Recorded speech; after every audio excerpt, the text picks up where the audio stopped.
Exam start అయినా 2 గంటల తర్వాత మధ్యలో వచ్చింది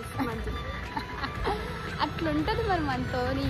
Hey hello guys, back with one more mini vlog. This is one more college day mini vlog. మాకైతే present exams అవుతున్నాయి. ఎగ్జామ్ రాసాక ఆఫ్టర్నూన్ బయటకి అయితే వచ్చేసాం. నెక్స్ట్ అయితే ఏమైనా తిందామని జూనియర్ చెల్లి వాళ్ళతో కలిసి సెంట్రల్ కి అయితే వెళ్ళాం. వీళ్ళతో వచ్చాను కానీ నాకైతే ఫుల్ తలనొప్పి అయితే స్టార్ట్ అయిపోయింది. ఎందుకు అంటారా, వీళ్ళు నన్ను ఎక్కడ దేనిలో ఇరికిచ్చేస్తారని నేనైతే ఫుల్ గా భయపడిపోయాను. వీళ్ళిద్దరైతే దూలపేట నుంచి వచ్చారు గైస్. ఎందుకు అలా అన్నానంటే మొత్తం చేసిన పనులన్నీ అల్లరి చేస్తారు. వీళ్ళైతే ఆ టేబుల్ మీద ఉన్నదాన్ని తీసుకుని బ్యాగ్ లో వేసుకుందామా అని అంటున్నారు. అదెందుకు, తీసుకుని ఏం చేస్తారే బాబు అంటే అదొక సరదా అంట వాళ్ళకి. ఇంకా వాళ్ళతో మాట్లాడి నాకైతే ఫుల్ తలనొప్పి అయితే వచ్చేసింది. ఇంతలోపు మేము ఆర్డర్ చేసుకున్న స్నాక్స్ అయితే వచ్చేసాయి. తినేసి బయటకి అయితే వచ్చేసాం. నేను వీళ్ళకి సెంట్రల్ కి తీసుకొచ్చా అని చెల్లమ్మ చాక్లెట్ అయితే ఇచ్చింది. నెక్స్ట్ అయితే మేము వాఫిల్ తీసుకుందామని వెళ్ళాం. చూసారా గైస్ ఇక్కడ మా కావ్య చెల్లి ఏం చేస్తుందో.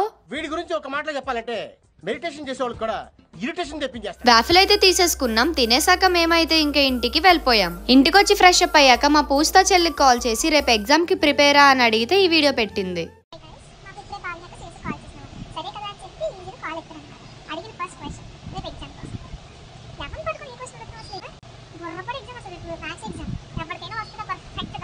Okay guys, next mini vlog తో కలుసుకుందాం. Bye bye. Subscribe to wow Pavani vlogs.